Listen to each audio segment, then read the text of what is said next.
계속해서 50주년을 기념하여서 우리 교회가 어떻게 하면 든든한 교회로 세워져 갈 수 있을까를 함께 고민하면서 든든한 교회 시리즈 말씀을 나누고 있습니다. 지난주에는 경건한 질서로 세워지는 교회라는 제목으로 함께 말씀을 나누었죠. 교회 안에 나름의 질서들이 필요합니다. 근데 그 질서들이 중구난방이 되어서는 안 되겠죠. 그래서 우리 교회 안에서 첫 번째 질서는 겉모습이 아니라 중심, 즉 마음을 가꾸는 태도라고 했습니다. 하나님을 경외하고 거룩함을 나타내려는 태도를 가져야 된다. 이게 우리에게 질서의 가장 기본이라는 거죠. 특별히 영혼의 품격이 되는 세 가지 옷이 있다 했어요. 첫 번째는 단정함, 두 번째는 소박함, 세 번째는 정절. 그래서 이 세 가지를 통해서 우리가 겉모습이 아니라 중심의 품격을 가진 신앙인이 되는 것이 경건의 질서를 유지하는 데 가장 중요하다, 그렇게 말씀을 나눴습니다. 또 경건한 질서는 지배하려는 마음이 아니라 배우려는 마음이라고 말씀드렸습니다. 내가 다 안다 라는 생각, 교만한 마음을 내려놓고 겸손하게 배우려는 모습이야말로 교회를 바른 질서를 세워가는 중요한 모습이다 라고 했죠. 그리고 마지막으로 무너진 창조 질서를 복음으로 회복하는 것이다. 하나님께서 천지를 창조하실 때 모든 것들은 그냥 만들어진 것이 아니라 철저하게 하나님의 질서대로, 순서대로 창조되었고 남자와 여자도 그 질서대로 창조되었다 했어요. 그래서 하나님께서 남자에게 주신 직분과 책임이 있다 했죠. 남자에게 주신 직분은 바로 여자를 다스리고 책임지는 책임, 그 권위가 있다 했고, 또 여자들은 자녀들을 바르게 양육하고 믿음으로 세워갈 책임과 권위가 있다, 그렇게 말씀을 나눴습니다. 이러한 하나님께서 창조 때부터 하나님께서 세워주신 질서를 우리가 온전히 세워나가는 것이야말로 우리가 바르게 질서를 세워가는 것이고, 그 질서가 가정에서부터 세워지고 또 교회부터 세워질 때에 그 질서가 사회를 온전한 사회로 만들어가고 바로 건강한 사회로 만들어간다, 그렇게 우리가 지난주에 말씀을 나누었습니다. 여러분 기억나시나요? 역시나 제 예상대로 잘 기억이 안 나시는 것 같아요. 오늘은 든든한 교회 6번째 시간으로 리더를 세우는 기준에 대해서 함께 말씀을 나눕니다. 사실 제가 지난주에 이 질서에 대해서 말씀을 나누면서 제가 되도록이면 이 말씀을 가지고, 본문의 말씀을 가지고 그대로 전하려고 합니다. 강의 위주로 설교를 늘 하다 보니까 되도록이면 그 말씀에서 안 벗어나려고 하다 보니까 사실은 제가 어떤 원했던 모습의 설교가 아니라 말씀이 주는 그대로 설교를 해요. 그래서 좀 아쉬운 부분들도 있어요. 이런 부분도 좀 내가 나눴으면 좋았을 텐데 하는 부분들도 있어요. 그 중에 하나가 바로 이 교회 질서가 필요한 이유가 바로 질서가 기준을 만들기 때문이죠. 그죠? 우리가 지난주에 나눴던 이야기들은 바로 그 기준이 되는, 질서의 기준이 되는 것들을 나눴어요. 보통 이런 질서라고 생각하면 우리가 이런 걸 생각하죠. 우리나라 같은 경우는 차가 어디로 다닙니까? 왼쪽으로 다닙니까? 오른쪽으로 다닙니까? 오른쪽으로 다니죠, 그렇죠? 차들은 오른쪽으로 다닙니다. 그래서 이 오른쪽으로 차들이 다니는데 이게 우리나라의 질서죠. 근데 만약에 누군가가 그 질서를 깨뜨려 버리고 반대 방향으로 가게 된다면 어떻게 돼요? 사고가 나는 것이죠. 마찬가지로 이런 질서들을 바르게 세워가는 것, 이게 너무나 중요한데, 또한 질서를 세우는 것도 중요하지만 그 질서를 잘 지켜나가도록 관리하는 것도 너무 중요하죠. 질서라는 것은요, 이 세상은 이 질서가 다수의 동의에 의해서 세워질 수 있지만 교회는 철저하게 하나님의 말씀을 기준으로 세워갑니다. 그리고 그 말씀을 기준으로 시대적으로 이것들을 바르게 적용하고 또 바르게 지켜나갈 수 있도록 도와주는 역할을 하는 사람이 바로 교회 리더들이죠. 자, 여기까지 이해가 가시나요? 그렇죠? 그래서 교회 리더를 세우는 것이, 굉장히 잘 세우는 것이 중요합니다. 우리가 계속해서 말씀을 나누지만 에베소 교회가요, 겪고 있던 여러 가지 어려움들이 있었죠. 문제들이 있었죠. 에베소에는 어떤 신전이 있었다 했습니까? 아데미 신전이라는 큰 신전이 있었습니다. 근데 그 신전 안에서 일어나는 부패하고 타락한 문화들이 사회로 나오면서 에베소 지역 전체를 퇴폐적으로 만들었고, 그런 문화들이 교회까지 들어오게 되어졌었죠. 뿐만 아니라 거짓 교사들이 침투해서 기준과 질서를 무너뜨리려 하는 시도들이 끊임없이 일어났고, 거짓 교훈과 혼란 속에서 이 교회를 바르게 세워가야 되는데, 그러기 위해서 우리 지난주에는 질서를 세워야 된다, 사도 바울이 얘기했고, 오늘은 그 질서들 위에 좋은 리더들을 세워야 된다, 그렇게 말씀하고 있는 것이죠. 자, 그렇다면 좋은 리더는 어떤 사람들인가? 여러분, 세상에서 이야기하는 좋은 리더와 교회 안에서 이야기하는 좋은 리더들은 차이가 있습니다. 똑같지 않습니다. 세상에서 요구하는 좋은 리더는 어떤 리더인가요? 제가 몇 가지 한번 나눠봤는데, 먼저는 비전을 제시하는 리더입니다. 단순히 현재를 관리하는 수준에서 머무르는 것이 아니라 앞으로 나가야 될 길들을 보여주는, 제시해주는 리더들이죠. 그 리더 중에 한 명이 지금 전 세계에서 가장 부자인 일론 머스크죠. 처음에 테슬라라는 전기 자동차 회사를 만들 때 굉장히 특이하다 생각했습니다. 근데 굉장히 앞서간다고 생각했는데, 그 뒤에 또 스페이스X를 만들고 스타링크를 만들면서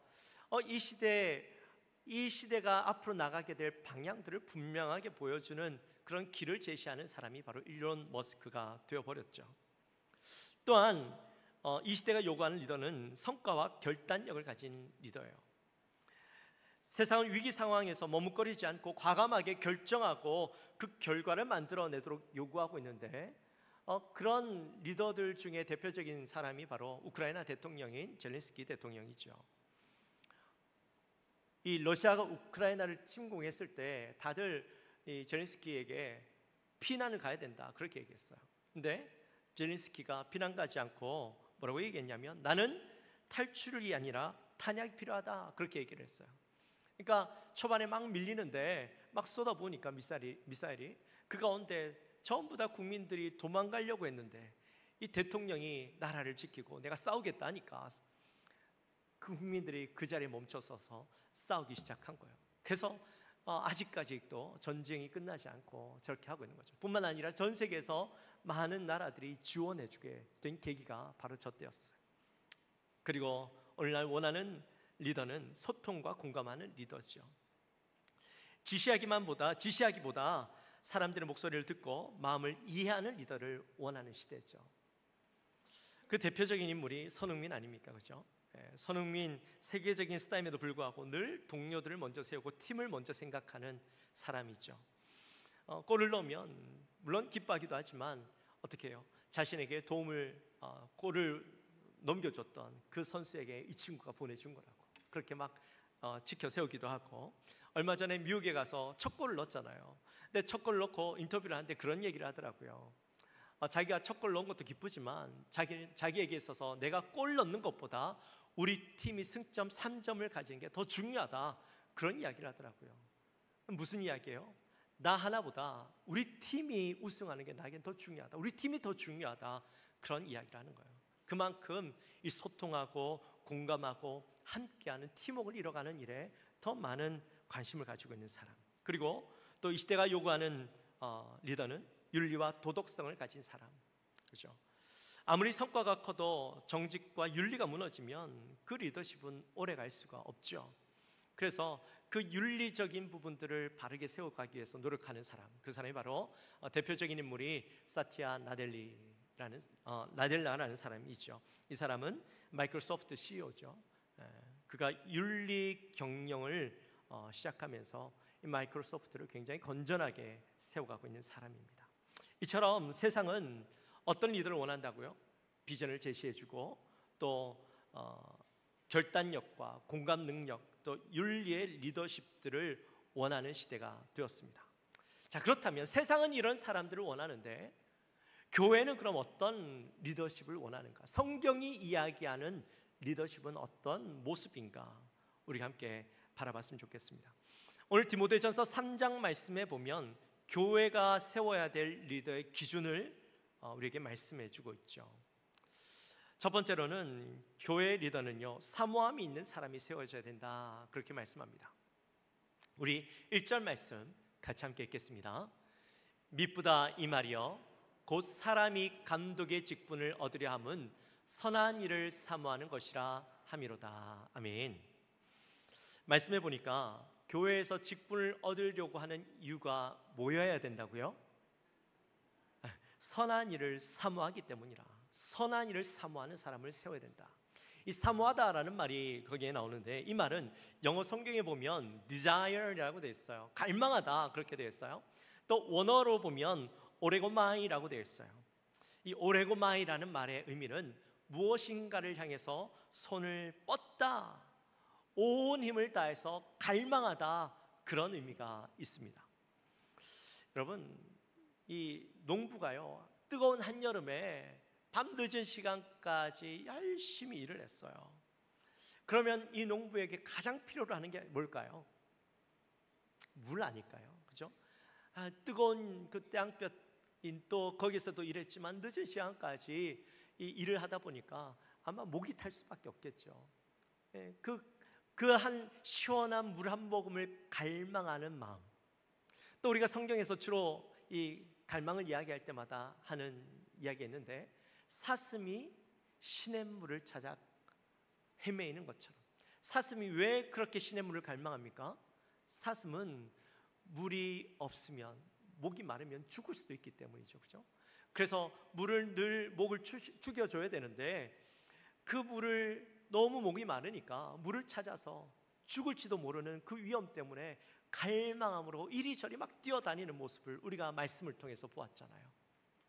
마찬가지로 오늘 말씀에서는요, 그냥 간절함이 아니라 간절하고 적극적인 열망, 사모함을 가지고 주의 일을 감당하는 사람, 일을 이야기하는 것이죠.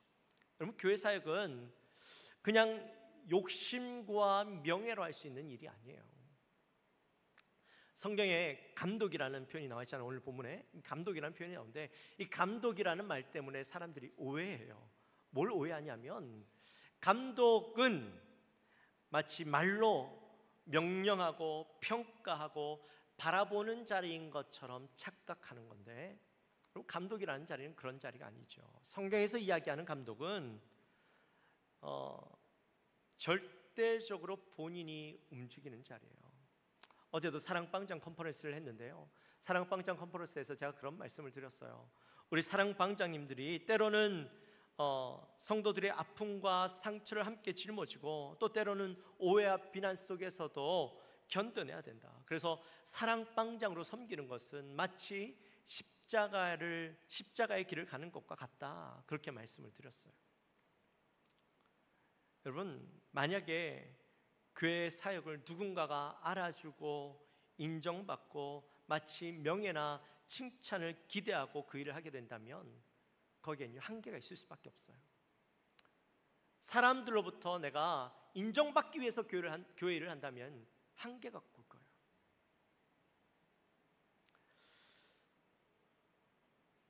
특별히 오늘 말씀에서 선한 일에 대한 사모함이라고 이야기하는데, 이 선한 일은 도덕적으로 옳고 그른 것들도 포함하긴 하지만, 여기에서 선한 일이란 하나님이 보시기에 아름답고 귀한 사역을 이야기합니다. 아무도 알아주지 않아도 힘들고 위험하고 어려운 일이라도 내가 하나님을 향한 거룩한 갈망, 그 사모함으로 그 일을 감당하려는 사람을 이야기하는 거예요. 예수님께서요, 공생애를 시작하시면서 처음에 가버나움으로 가셨어요. 가버나움 지역에 가셔서 귀신 들린 자를 고치셨고, 그 다음에는 또 시몬 베드로의 집에 가셔서 시몬 베드로의 그 장모가 열병에 걸려서 괴로워하고 있는 가운데 그 집에 가서 예수님께서 그 열병 들린 장모를 고쳐주시죠. 그랬더니 이 예수님에 대한 소문이 온 동네에 다 퍼진 거예요. 사람들이, 동네에 아픈 사람들, 귀신 들린 사람들 다 데리고 이 베드로의 집으로 몰려드는 겁니다. 그래서 예수님이 늦은 시간까지 그들의 아픈 것들을 치료해 주시고 다 회복시켜 주셨어요. 예수님은 이 가버나움에서 대스타가 되셨어요. 하루 만에. 그리고 다음날 아침이 되는데 새벽부터 사람들이 예수님을 만나려고 베드로의 집으로 몰려듭니다. 예수님은 기도하시기 위해서 떠나 있었어요. 제자들이 예수님을 찾게 난리가 난 거죠. 온 동네를 뒤지고 드디어 예수님을 만났어요. 근데 예수님이 제자들에게 뭐라고 말씀하시냐면 떠나자라는 거예요. 우리가 다른 마을로 가자는 거예요. 제자들이 이해가 안 가는 거죠. 아니, 예수님, 이 마을에 있으면 이제 예수님께서 모든 사람들에게 인정받고 또 모든 사람들이 예수님을 바라보고 이제 여기 있으면 가만히 정착해서 있어도 우리가 편안하게 생활하고 사람들이 예수님을 따르게 될 텐데 왜 이 마을을 떠나려고 하는지 이해가 안 가는 거예요. 그때 예수님이 뭐라고 말씀하시냐면 우리 한번 말씀 볼까요? 마가복음 1장 38절과 39절 말씀 같이 한번 읽습니다. 이르시되 우리가 다른 가까운 마을들로 가자. 거기서도 전도하리니 내가 이를 위하여 왔노라 하시고 이에 온 갈릴리 마을에 다니시며 그들의 여러 회당에서 전도하시고 또 귀신들을 내쫓으시더라. 아멘. 예수님에게 있어서 사역은 단순히 인정받고 높아지는 것이 아니었어요. 하나님의 마음으로 불쌍한 영혼들에게 다가가서 그들을 고치시고 위로하시고 또한 치료하시면서 그들이 구원을 얻도록 하는 것이 예수님의 사역의 이유였습니다. 바로 그런 열정, 아무도 나를 알아주지 않아도 가장 힘들고 어려운 사람들을 찾아가서 그들을 위로하고 돕고 그들과 함께하는 것, 그런 열정, 그런 영혼 구원과 하나님의 사역을 향한 사모함을 가지고 뜨겁게 일할 사람이 교회 리더로 세워져야 된다라는 것이죠. 교회 리더십은 반드시 선한 일에 대한 사모함, 열정이 있어야 됩니다. 두 번째는 삶으로 증명되는 리더여야 돼요. 우리 2절 말씀 같이 함께 읽겠습니다. 그러므로 감독은 책망할 것이 없으며 한 아내의 남편이 되며 절제하며 신중하며 단정하며 나그네를 대접하며 가르치기를 잘하며. 아멘. 자, 2절의 말씀 보니까요, 리더에게 필요한 자격이 뭐라고 얘기했어요? 가장 첫 번째 나오는 자격이 책망할 것이 없어야 된다. 여기에서 책망할 것이 없어야 된다라는 말은 오해하면 안 돼요. 완벽해야 된다, 그 말이 아닙니다. 세상에 완벽한 사람이 어디 있어요, 그죠? 그러나 이 사람의 삶을 보았을 때 흠잡을 데가 없고 일관성이 있어야 된다는 거예요. 어떤 일관성이요? 지속적으로 계속 회개하고 성장하는 삶, 과거의 잘못된 삶에 붙잡혀 있는 것이 아니라 계속해서 자기를 말씀으로 바꿔가고 개혁시키려고 하는 그런 노력들이 있는 삶, 그 삶이 있어야 된다는 거예요. 어떤 사람은요, 정말 말 잘하는 사람들이 있어요. 말을 너무 잘해요. 그 사람의 말을 듣고 있으면 정말 이 사람은 한없이 좋은 사람, 정말 늘 성령에 충만하고 신앙이 좋은 사람 같아 보여요. 근데 말을 들을 땐 그런데 정작 그 주위에 있는 사람들은 이 사람을 그렇게 인정하지 않는 거예요. 왜 그럴까요? 네, 말과 삶이 다르기 때문이죠.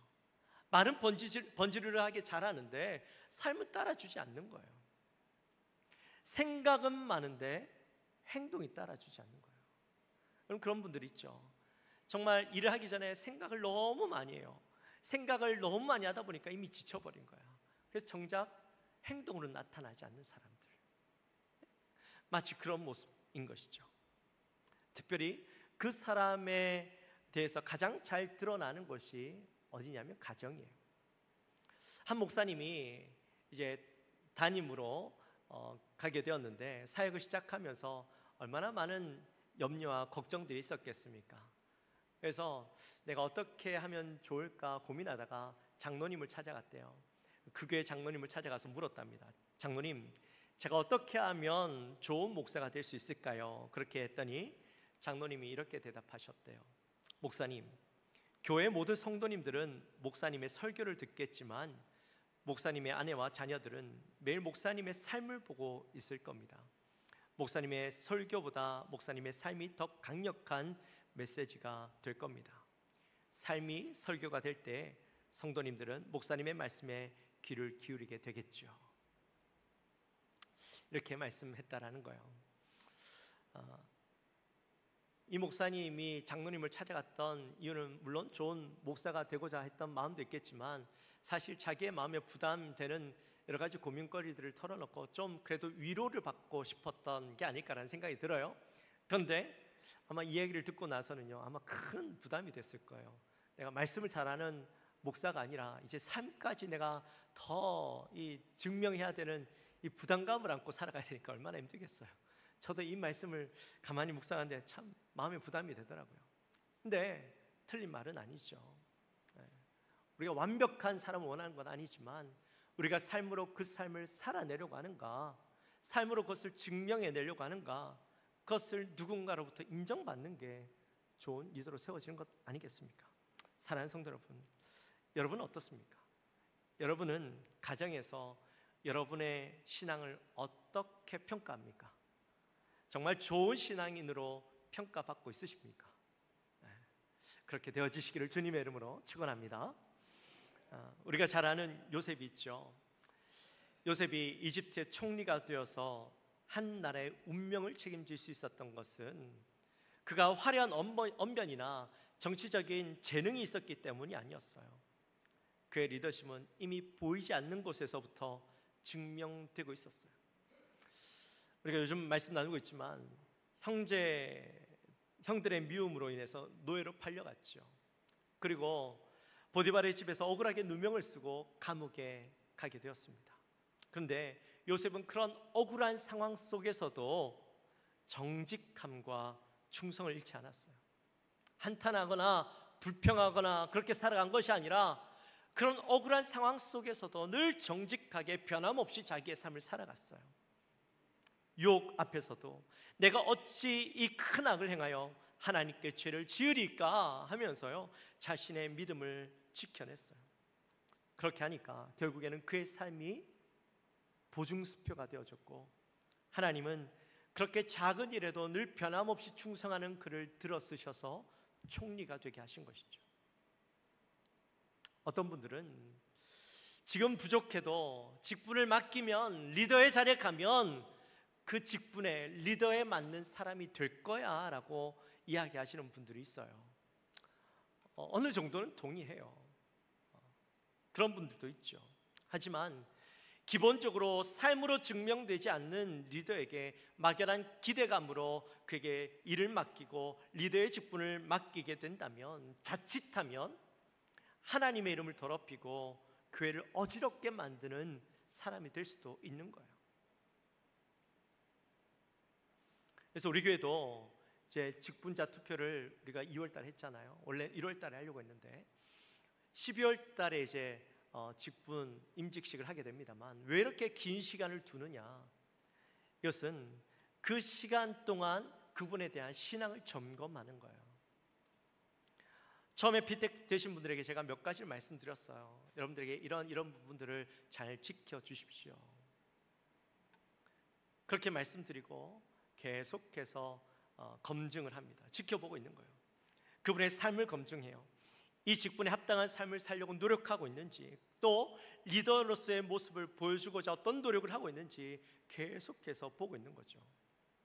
단지 이 직분이라는 것이 능력이 있어서 맡기는 게 아니라, 인간적인 관계로 직분을 맡기는 것이 아니라, 저는 우리 교회가 좋은 교회가 되었으면 좋겠는데, 그러려면 오늘 바울이 이야기한 것처럼 삶으로 증명된 좋은 리더가 세워져야 되는 거예요.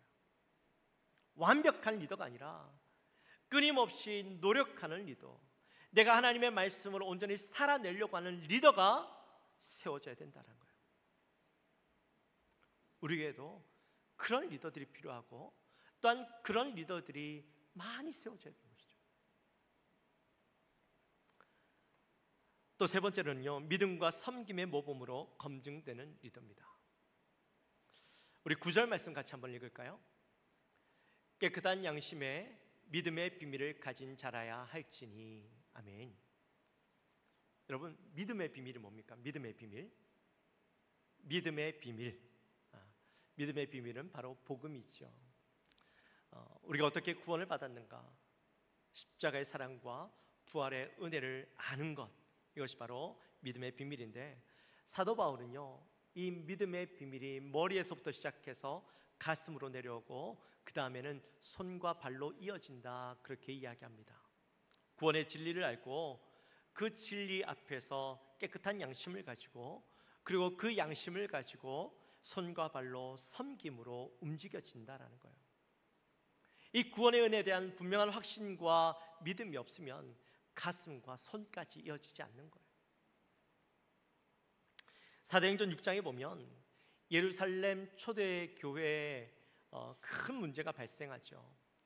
성도들이 늘어나고 교회가 커져가면서요, 구제하는 일로 히브리파 성도들과 헬라파 성도들 간에 이 큰 갈등이 일어납니다. 12명의 사도들이 열심히 일도 하고 말씀도 전하고 구제하는데, 이 구제하는 일이 너무 커지니까 나중에 빈틈이 생기는 거예요. 그래서 이 초대교회에서 어떻게 해요? 7 집사를 세우기로 결정을 하죠. 자, 그런데 이 초대교회에서 어떤 집사를 세우기로 결정했습니까? 우리 한번 말씀 볼까요? 사도행전 6장 3절 말씀 같이 함께 읽겠습니다. 형제들아, 너희 가운데서 성령과 지혜가 충만하여 칭찬받는 사람 7을 택하라. 우리가 이 일을 그들에게 맡기고. 아멘. 어떤 사람이요? 그쵸, 성령과 지혜가 충만한 사람. 사실 교회에서 일하는 사람을 세우는 거잖아요, 그죠? 그러면 일 잘하는 사람을 세우면 될 것 같은데 왜 굳이 성령과 지혜가 충만하여 칭찬받는 사람을 세우는가? 그 이유는 이들이 해야 되는 일이 단순히 빵을 나누어 주는 일이 아니었어요. 비록 하는 일은 그렇다 할지라도 그 일 하나하나가 성령의 권위와 지혜가 담겨진 일이라는 거예요. 떡을 나누는 손길을 통해서 하나님의 사랑과 예수 그리스도의 은혜가 전달되어지는 것이죠. 이것이 바로 구원의 은혜를 경험한 자들의 섬김의 능력이라는 거예요. 우리 교회도 보면 많은 분들이 섬겨요. 많은 일들을 감당하세요. 많은 성도님들이 각자의 맡은 자리에서 열심히 섬기고 하시지만, 특별히 그들 중에서도요, 이 성령의 은혜로 섬기시는 분들이 있어요. 그 성령의 은혜로 섬기시는 분들은 좀 달라요. 힘든 일이 있어도요, 기쁨으로 감당합니다. 거기에는 은혜가 있고 감사가 있고 사랑이 있고 기쁨이 있어요. 최선을 다해서 섬깁니다.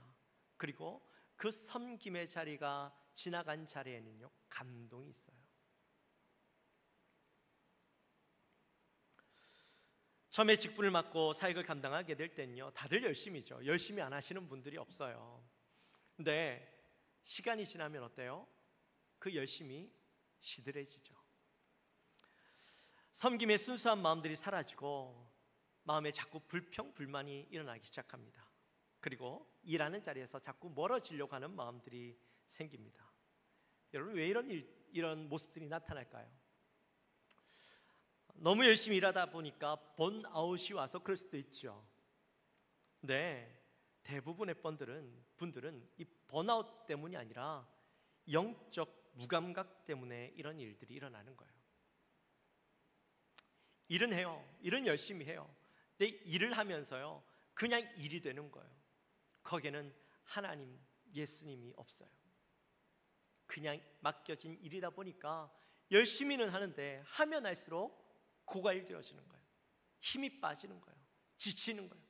그래서 하고 싶은 마음이 사라지고 자꾸 교회 일에서 멀어지는 것이죠.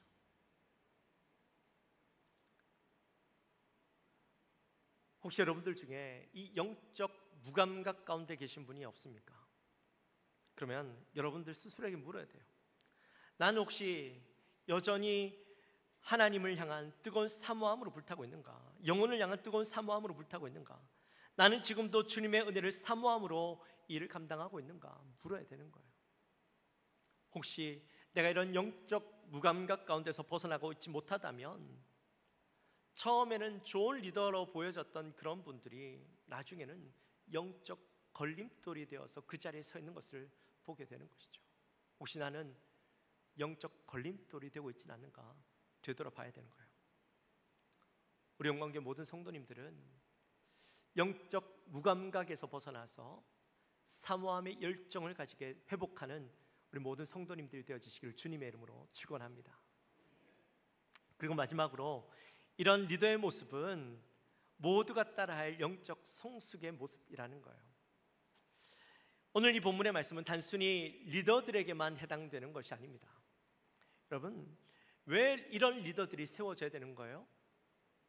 바로 그런 리더의 모습들을 모든 성도들이 따라가기 위해서, 보고 그들을 따라가기 위해서 그런 리더의 모습들이 필요한 것이죠. 나는 직분 받을 게 아니니까 나는 상관없어, 그게 아니라 내가 온전한 성도로 세워지기 위해서 우리는 바라봐야 될 누군가가 필요한 거예요. 그리고 나는 그를 향하여서 날마다 그의 모습을 닮아가기 위해서 노력하는 것이죠. 사도 바울이요, 열심히 사역을 하고 난 뒤에 이제 마지막에 뭐라고 이야기하냐면 디모데전서 4장 7절 말씀 우리 함께 읽어볼까요? 같이 읽습니다. 나는 선한 싸움을 싸우고 나의 달려갈 길을 마치고 믿음을 지켰으니. 사도 바울이 자기가 사역했던 것들을 이렇게 표현했어요. 나는 선한 싸움을 싸웠다는 거예요. 내 달려갈 길을 내가 최선을 다해서 내가 믿음을 지키면서 달려왔다라는 거예요. 근데 사도 바울은 자기의 그런 모습으로 끝나는 게 아니죠. 우리 9절 말씀 같이 함께 읽겠습니다. 같이 읽습니다. 너는 어서 속히 내게로 오라. 이 말은 물론 자기에게 오라는 의미도 있기는 하겠지만 이 말에 이 말에 들어있는 의미는 나를 따르라는 거예요. 나를 닮으라는 거예요. 내가 갔던 그 길을 너희들도 가라는 거예요. 그게 리더의 모습이죠. 그리고 리더들을 따르는 성도들의 모습이어야 된다는 거예요. 이제 말씀을 마칩니다. 사랑하는 성도 여러분, 우리 교회가 정말 좋은 교회가 되기 위해서는 질서도 잘 세워져야 되겠지만 좋은 리더들이 세워져야 돼요. 교회에 세워져야 할 좋은 리더들의 모습은 먼저는 자리를 사모하는 리더가 아니라 선한 일을 사모하는 리더여야 된다 했어요. 두 번째는 말보다 삶으로 증명되는 리더예요. 완벽한 사람이 아니라 하나님 앞에서 자신을 계속해서 바꿔가는 그런 리더라고 하는 것이죠. 그리고 세 번째로는 믿음과 섬김의 본으로 검증되는 사람. 믿음의 비밀을 알고 영적 무감각에서 벗어나서 끊임없이 은혜 아래 거하고 본이 되어지는 사람. 그리고 마지막으로는 그 리더의 모습을 통해서 모든 성도들이 그 모습을 닮아가야 된다는 거예요. 그렇게 할 때 우리 교회는 든든한 교회가 될 수 있는 것이죠. 교회 리더십은요, 세상의 리더십과 다릅니다. 그 기준이 다릅니다. 우리가 잘 아는 토레 목사님이 이런 말을 했어요. 성경에는 많은 번역본이 있지만 여러분에게 소개하고 싶은 가장 위대한 번역본은 바로 여러분의 삶으로 성경을 번역하는 것입니다. 무슨 말이에요? 말씀을 우리의 삶으로 살아내는 것.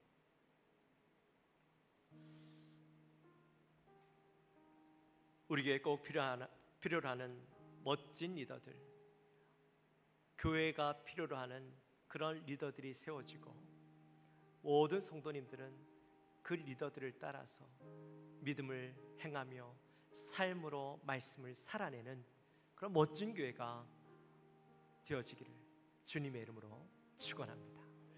이 시간 함께 찬양합시다.